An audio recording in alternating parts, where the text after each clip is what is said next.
Hello students, welcome back with a new chapter for class 10th. Chapter number is 10, sermon at Banaras.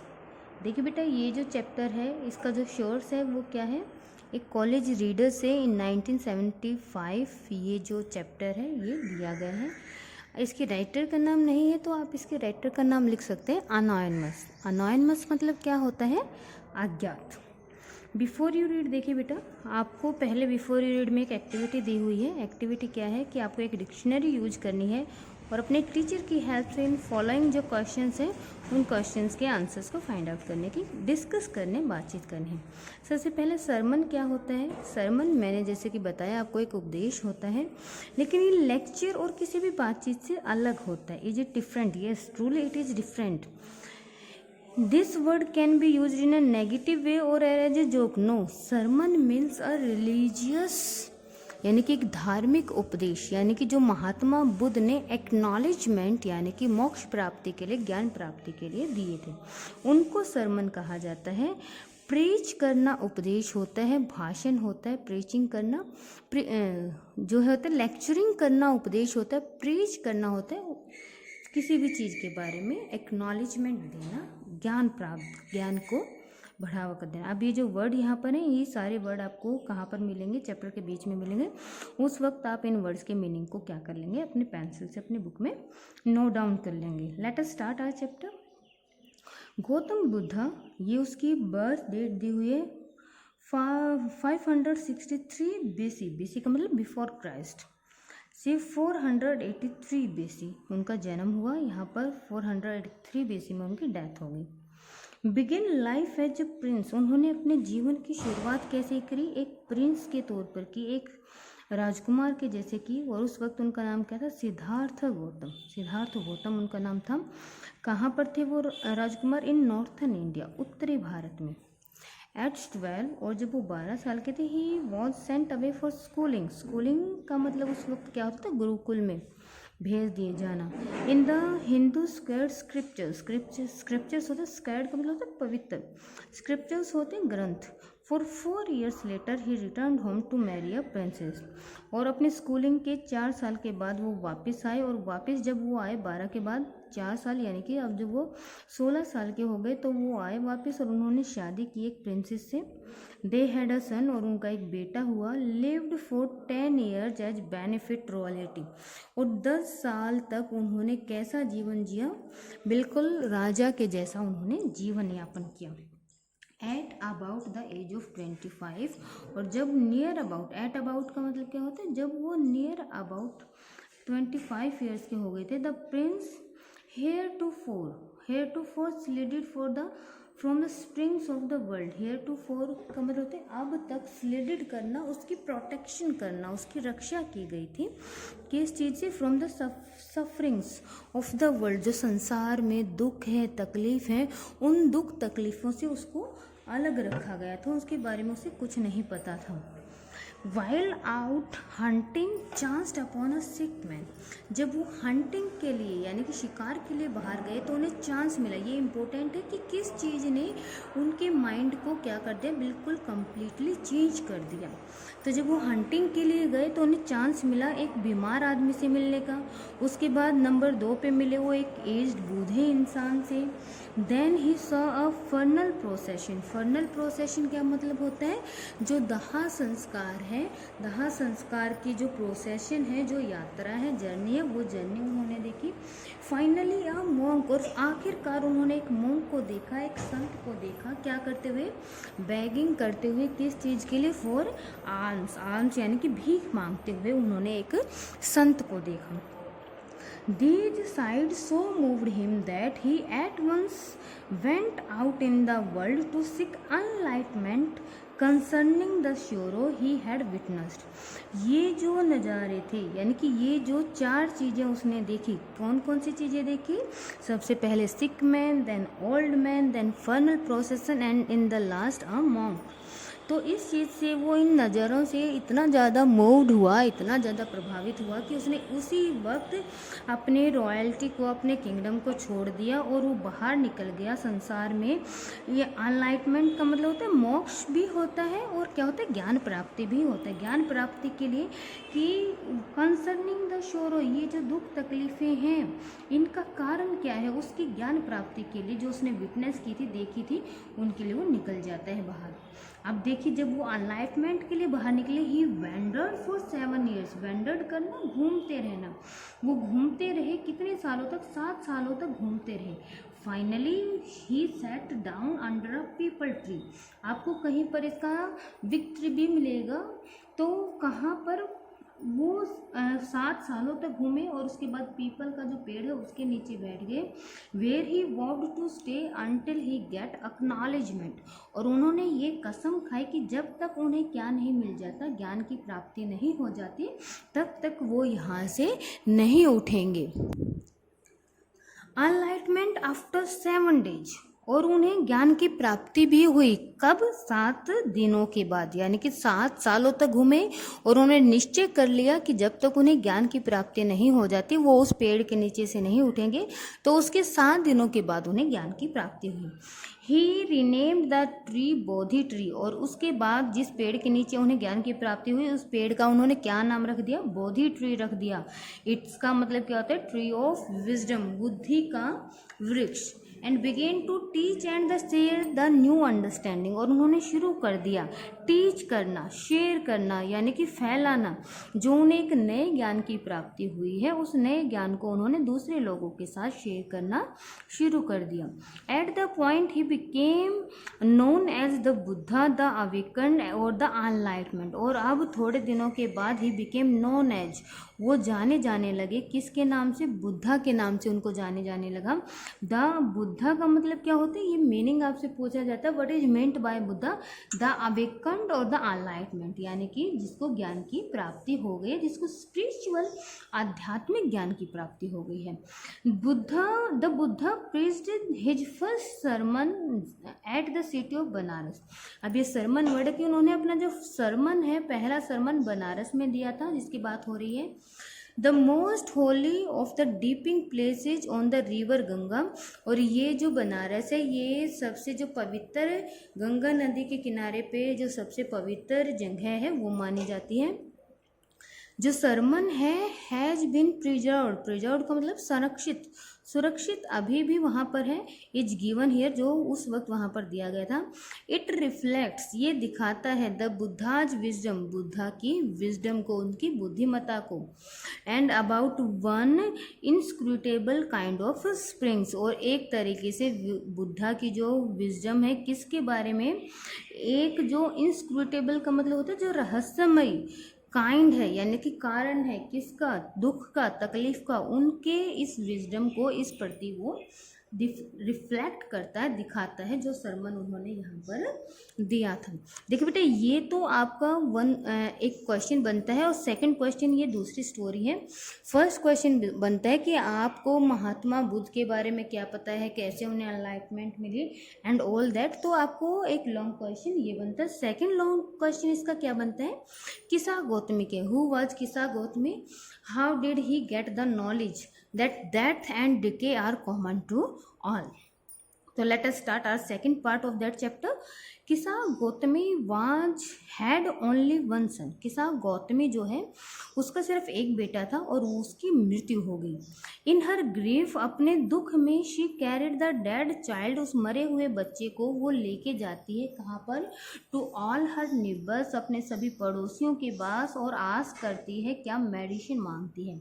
The people sad, लोग कहते हैं, she has lost her senses, कि उसने अपने sense खो दिया है, वो पागल हो गई है। द बॉय इज डेड, लड़का तो मर चुका है। एट लेंथ और एट लेंथ का मतलब क्या है, लास्ट में। वो एक ऐसे इंसान से मिली, Kisa Gautami met a man who reply to her request, जिसने उसकी रिक्वेस्ट के ऊपर रिप्लाई किया। उसने क्या कहा, आई कांट गिव दी का मतलब क्या होता है, यू, मैं तुम्हें मेडिसिन नहीं दे सकता, फॉर दाय का मतलब योर, तुम्हारे बेटे के लिए, but I know a physician who can, लेकिन मैं एक ऐसे इंसान को जाता हूँ, एक ऐसे जो है डॉक्टर को जानता हूँ जो इसकी दवाई दे सकता है। The girl said pray tell me, pray का मतलब मैं आपसे विनती करती हूँ, बताइए सर, हु इज इट, वो कौन है। The man replied go to Shakya muni the Buddha, जो शाक्य मुनि बुद्धा है उनके पास जाइए। Kisa Gautami repaired to Buddha and cried, वो उसके पास गए और चिल्लाए, lord and master give me the medicine that will cure my boy, कि भगवान और मास्टर कुछ ऐसी मेडिसिन दो जिससे मेरा बेटा ठीक हो जाए।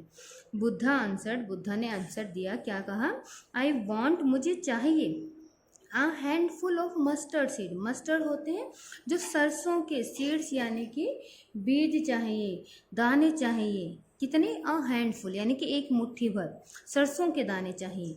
And when the girl in her Joy promised, वो प्रोमिस कर देती है, क्या करना, यानी कि जुटाना, इकट्ठे कर लेना। जब उसने प्रॉमिस कर दिया कि हाँ मैं ये एक हैंडफुल मस्टर्ड सीड इकट्ठे कर लूँगी, बुद्धा ने एडिड करते हुए क्या कहा, mustard seed must be taken from a house where no one had lost a child, husband, parent और फ्रेंड। तभी बुद्धा ने कहा कि मस्टर्ड सीड ऐसे घर से लाने हैं जिसके घर में किसी बच्चे की, किसी के पति की, किसी के माता पिता की, किसी के दोस्त की मृत्यु नहीं हुई है। Poor Kisa Gautami now went from house to house, वो एक घर से दूसरे घर जाते रही। People pitied her and said, वो उसके ऊपर दया दिखाते रहे लोग, और क्या कहे, हियर इज मस्टर्ड सीड, ये रहे सरसों के बीज, टेक इट, ले जाओ। बट व्हेन शी आस्क्स, लेकिन जब वो उनसे पूछती, डिड अ सन और अ डॉटर, अब फादर और mother die in your family, कि क्या कोई बेटा बेटी माता पिता आपकी फैमिली में मरा है, तो उनका आंसर होता, अल्लाह द लिविंग आर फ्यू, कि जो जीवित हैं वो कम है, एंड डेड आर मैनी, और जो मर चुके हैं उनकी संख्या ज़्यादा है। Don't remind us of our deepest grief, हमें हमारा जो गहरा दुख है उस दुख को दोबारा से याद मत दिलाओ। There was no house but some beloved one had died in it, कोई भी ऐसा घर नहीं था यहाँ पर, इसका मतलब जिसमें उनके किसी प्यारे की मृत्यु ना हुई हो। किसा गौतमी बिकेम वेरी, वेरी का मतलब होता है थक जाना, टायर्ड हो जाना, होपलेस, आशाहीन हो गई। Finally she sat at the wayside watching the lights of the city, उसके बाद फाइनली जो शहर की बाहरी जो सड़क है उसके ऊपर वो बैठ गई और क्या देखने लगी, जो शहर की लाइट्स हैं, रोशनी है, उनकी तरफ देखने लगी। एज दे फ्लिकर्ड का मतलब फड़फड़ाना, जब वो जल रही थी धीरे धीरे फिर वो फड़फड़ाना शुरू कर देती हैं। And were extinguished again, extinguished होना यानी कि बुझ जाना, वो बुझ जाती है। और जैसे ही वो रोशनी बुझती है, at last the darkness of night, जो रात का अंधेरा है, रिगेन करना होता है, छा जाना, हर जगह छा गया। She considered the fate of man, और उसने समझा, जो मैन है, जो मनुष्य है, उसके फेट को, उसके भाग्य को उसने समझा। That their lives flicker up and are extinguished again, कि उनका जीवन भी ऐसा ही पहले फड़फड़ाता है और उसके बाद बुझ जाता है, यानी कि ख़त्म हो जाता है। So she thought to herself, और उसके बाद वो स्वयं सोचती है, how selfish am I in my grief, कि मैं अपने दुख में कितनी स्वार्थी हो गई थी। That is common to all, जो मृत्यु है वो सभी के लिए एक समान है। Yet in this valley of desolation, valley का मतलब होता है इस संसार में, कैसे संसार में, डेसोलेशन, निर्जनता के या तन्हाई के या सुन्नापन जो होता है इस संसार में, देयर इज अ पाथ, यहाँ पर एक रास्ता ऐसा भी है, that leads him to immortality, immortality का मतलब होता है अनैतिकता की तरफ लेके जाता है। Who has surrendered all the selfishness, और जो ये रास्ता है वो रास्ता, उस रास्ते पर सारे के सारे जो सेल्फिशनेस है, स्वार्थीपन है, उसको सिलेंडर कर दिया जाता है, उसको त्याग दिया जाता है। एक ऐसा भी रास्ता है जो दूसरे यानी कि मृत्यु के बाद, दुख तकलीफों के बाद एक जो ज्ञान की प्राप्ति है उसकी तरफ लेके जाता है। बुद्धा सेड, बुद्धा ने कहा, the life of मॉर्टल in this world is troubled and brief and combined in pen, क्या कहा कि जो मॉर्टल हैं, मॉर्टल होते हैं नाशवान, इमॉर्टल होते हैं अमर अजर। तो जो लाइफ है मॉर्टल की, वो लाइफ कैसी होती है, इज ट्रबल्ड, दुख से तकलीफों से भरी हुई होती है, ब्रीफ, छोटी होती है, कंबाइंड विद पेन, दुख तकलीफों से भरी हुई होती है, and For there is not any means by which those have been born can avoid dying। यानी कि क्या बताया बुद्धा ने कि जो मोटर है नाशवान है, उनका जीवन तो क्या है, कंबाइंड है, पेन से, छोटा सा है, मुसीबतों से भरा हुआ है, और कोई रास्ता नहीं है उनके पास जिससे वो बच सकें, क्या करने से, डाइंग होने से, मृत्यु से बच सकें। आफ्टर रीचिंग ऑल्ड एज, जब वो वृद्ध अवस्था में पहुंच जाते हैं, देयर इज डेथ, तो नेचुरली वहां पर डेथ है, मृत्यु है। Of such a nature are living beings, जैसा कि बाकी भी जो नेचुरल चीज़ें हैं, लिविंग बींग्स हैं, जीवित हैं, उनके साथ भी ऐसा ही होता है। एज, जैसे कि राइप फ्रूट्स, यानी कि जो पके हुए फ्रूट्स होते हैं, फल होते हैं, are early in danger of falling, वो हमेशा किस में रहते हैं, डेंजर में रहते हैं, खतरे में रहते हैं, किस चीज़ के, किसी भी वक्त गिरने के खतरे में रहते हैं। सो मॉर्टल्स, इसी तरह से जो मॉर्टल हैं, जो नाशवान हैं, जिनका when born are always in danger of death, यानी कि जिनका जन्म हुआ उन्हें हमेशा डर रहता है किस चीज़ का, मृत्यु का। As all the earthen vessels, earthen क्या होते हैं, मिट्टी के बने हुए, वेशल्स यानी कि बर्तन, मेड बाय द पॉटर, जिनको क्या बनाता है, कुम्हार बनाता है। एंड इन बीन ब्रोकन, उनका अंत क्या है, अंत में उन्हें टूट ही जाना है। So is the life of mortals, बिल्कुल ऐसा ही जीवन किसका होता है, मोर्टल्स का होता है। ये दो एग्जाम्पल्स दिए हुए हैं, कौन से दो एग्जाम्पल्स हैं, एक राइप फ्रूट का है और दूसरा किसका है, दूसरा है अर्थन वेशल्स का।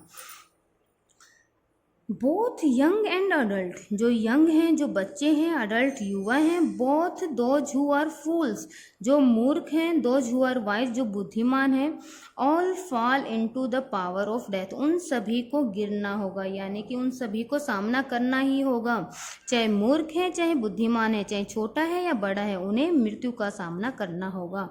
All are subject to death, subject यानी कि किसकी तरफ लेके जाना है, सभी को मृत्यु की तरफ ही जाना है, सभी का जो है जन्म ही मृत्यु के लिए हुआ है, सब्जेक्ट हैं ये सभी, मृत्यु की तरफ ही जाते हैं।